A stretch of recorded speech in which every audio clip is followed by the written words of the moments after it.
Hey, dog, what about the Lakers? That's what we do agree on. Yeah. They don't like Boston, man. That's the one thing about us, man. We don't like Boston, man. That's what we gonna go to the game and bring this thing on home. We the good luck charm. Yes, sir.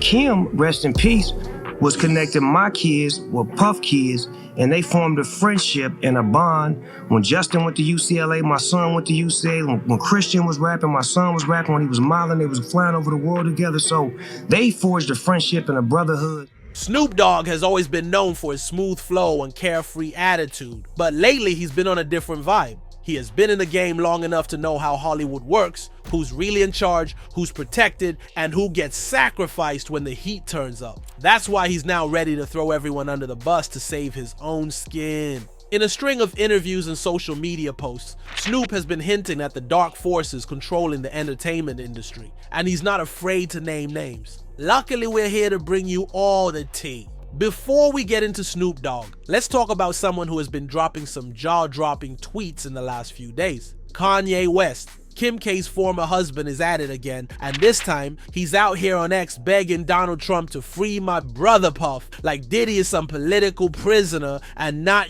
facing serious charges. The man is doubling down on his loyalty in the weirdest way possible. And honestly, isn't he the same person who said this about Diddy a while back? Puff Daddy, whoever, none of these all you fake hard Wait, hold on. Okay. All you fake hard you. And if that wasn't enough chaos, in the same breath, Kanye decided to remind the world that he's still deep in his I love Hitler phase, proudly declaring himself a Nazi, yes really, while also pushing for Diddy's release. Like, sir, pick a struggle. The whole thing has people side-eyeing him harder than ever, wondering if this is some kind of bizarre PR stunt or if Kanye is just permanently off the rails. What do you think about these tweets? Now, let's back to Snoop Dogg. Good to have friends that are, international and global. Yeah.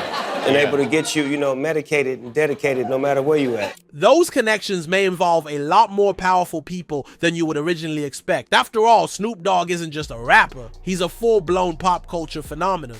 The man has done everything, from dropping classic hip-hop anthems to starring in movies, hosting TV shows, and even voicing cartoon characters. Remember his cameo in the Addams Family animation. Snoop has mastered the art of staying relevant. He's had his own cooking show with Martha Stewart, narrated nature documentaries, and even popped up in commercials for everything from Corona beer to Just Eat. While this looked very random, he was building connections, and one of his former connections had something interesting to say about him. I've been knowing that young dude a long time. He ain't young no more, but I've been knowing him since he was a young man.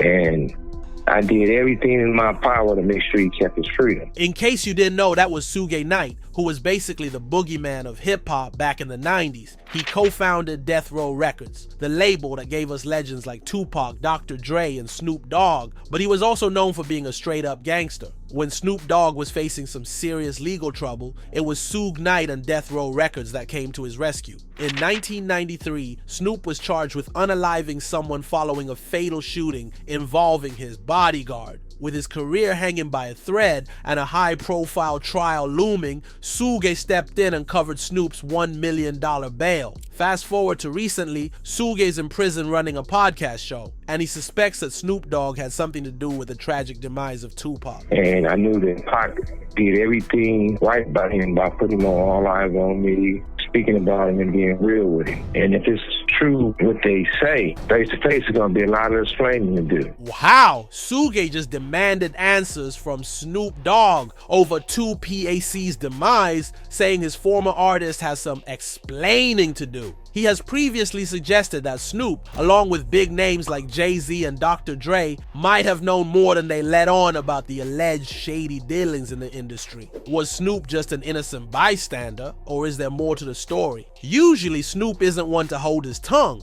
but right now, radio silence, and it's got people talking. Suge claims that Snoop has been running scared ever since Diddy's empire started crumbling, possibly because he knows that once people start digging into the skeletons in Diddy's closet, they might just find some of Snoop's buried secrets too. And let's be real, when the FBI starts sniffing around, people don't just flee the country for a little vacation. Now, the idea that Snoop Dogg has something to do with Tupac's death is not exactly new, but Suge is really leaning into it this time. He insists that Snoop might have known something was about to go down on that fateful night in Las Vegas. According to Suge, Snoop allegedly warned another rapper to avoid traveling with Death Row to Vegas, hinting that something major was about to happen. That's a serious accusation. If true, it suggests that Snoop had prior knowledge of the hit on Tupac. The main suspect for the death of Pac, Keith D, has been quite vocal about the events surrounding Tupac. He has made it clear that it was pre-planned and he was paid for it, even claiming that Diddy asked him after it happened and if that was them. You said that Puffy called and said, "Was that us?" And you didn't say nothing. I didn't say nothing. Yeah, you're right. Apparently, according to Suge, someone once mentioned that Snoop learned about Pac's shooting through a radio while he was back in Los Angeles. Those radios supposedly ended up with the same rogue officers who coordinated the hit with Keith D and his crew. Only someone at the scene or with inside information could have had access to that kind of real-time play-by-play. Suge is making it clear that he finds the whole situation way too convenient. At what point do all these coincidences stop being coincidences? If Snoop truly had no part in any of this, he sure was dangerously close to the people who did. Suge is now hinting that Snoop wasn't just a rival to Tupac, he might have actively worked against him. We all know that Snoop and Tupac's relationship turned sour before Pac's death. Tupac felt that Snoop was playing both sides, being friendly with Diddy and Biggie while still rolling with Death Row. Suge is suggesting that this wasn't just passive betrayal. He thinks Snoop may have intentionally distanced himself from Pac because he knew what was coming. And if that's the case, it means Snoop may have been a lot more involved in the behind-the-scenes politics that led to Tupac's unaliving than anyone realized. What's even more interesting, Suge says Snoop and Diddy became inseparable right after. And that's when they both started exhibiting these so-called secret society behaviors. Hey, dog, what about the Lakers? That's what we do agree on. Yeah. They don't like Boston, man. That's the one thing about us, man. We don't like Boston, man. That's what we gonna go to the game and bring this thing on home. You know, we the good luck charm. Yes, sir. Allegedly, there's a so-called secret society in hip-hop, one that both Diddy and Snoop were supposedly a part of. According to him, this isn't just about making music, it's about control, power, and influence over the industry. He pointed to specific behaviors, like rappers painting their nails or exchanging lavish gifts, as signs that they were part of something deeper. Remember when 50 Cent was pissed when Diddy offered to take him shopping? That may have been an attempt at a lavish gift to get close to 50, but thankfully 50 refused and even spoke about it in interviews. He told me to take me shopping. I looked at him like, what'd you just say?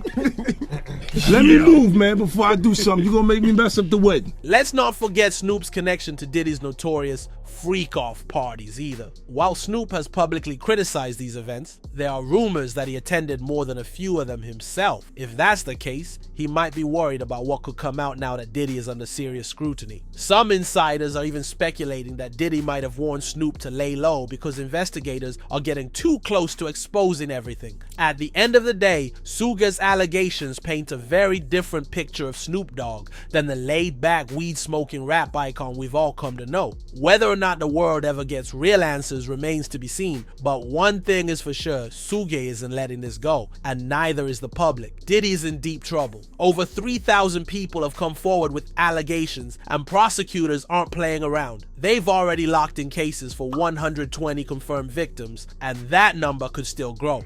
We represent thousands of survivors of abuse, and never, ever in a 10-day period have we seen over 3,000 people come forward where we've confirmed and decided to investigate and represent 120 people while we're continuing to work through another 100+ cases. And then there's all the buzz about his other accomplices, and guess who just found herself smack in the middle of it? That's right, Young Miami. Now, we all knew Miami was Diddy's ride or die for a hot minute, but Lil Rod's lawsuit just put her in a whole new light. According to the freshly updated 25-page legal bombshell, Miami wasn't just there for the yachts, private jets, and city girl summer. Nope, she allegedly had a little side gig transporting Pink C, a mix of ecstasy and something extra spicy for Diddy. I won't be that guy 20, 30 years from now looking back saying, I wish I'd done this. I'm gonna do this now. Doing this situation is not easy.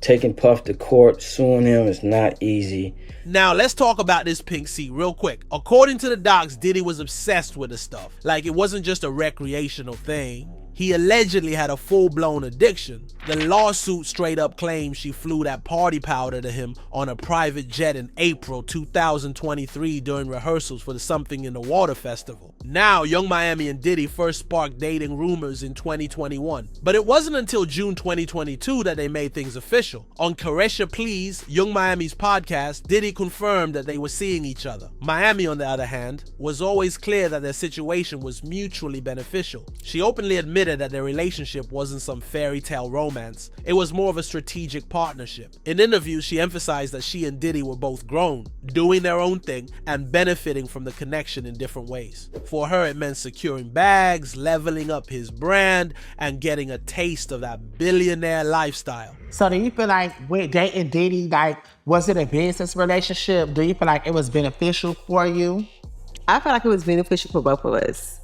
I think that, like, you know, I was able to come and be a brand ambassador for their Leon and take it to a whole nother level. And here's where the Lil Rod claims start to get messy. Allegedly, on the day of the festival rehearsal, Diddy's assistant was in full panic mode because Pink C was not available. So what did they do? Allegedly, they hit up Young Miami, who was more than happy to play delivery girl. According to the documents, Jane Doe saw Diddy in his dressing room doing lines of the C powder like it was part of his warm-up routine. Meanwhile, his team was scrambling to secure the pink powder before he hit the stage at the festival. But wait, there's more. This lawsuit isn't just about oh no, it gets a whole lot darker. The plaintiff, Rodney Lil Rod Jones, who was working on Diddy's latest album between September and November 2022, is accusing Diddy of sexual misconduct. And let me tell you, the details are disturbing. He claims that Diddy repeatedly groped him, made unwanted advances, and tried to coerce him into activities he wanted no part of. So now the streets are side-eyeing Miami hard. We all knew she was close to Diddy, but was she really deep in his operation like this? And if so, was she just along for the ride? Or was she fully aware of the empire she was allegedly helping run? Because honey, this lawsuit is reading like a whole damn crime novel at this point. With all these updates, folks are starting to go back and connect the dots. Remember when Lil Rod first dropped this lawsuit? People were raising eyebrows at some of the names mentioned. But now, with more receipts hitting the table, it looks like it's time for some serious reevaluations. At this point, Hollywood's elite must be sweating bullets because the floodgates have burst wide open. Between Snoop's cryptic call-outs, Kanye's bizarre loyalty pledges, and Suge Knight throwing down accusations like it's the 90s again, it's looking really messy behind the scenes. If even half of these claims hold weight, we're about to see some serious fallout. The question now is, who's next? What is your take on all of this? Let us know in the comments.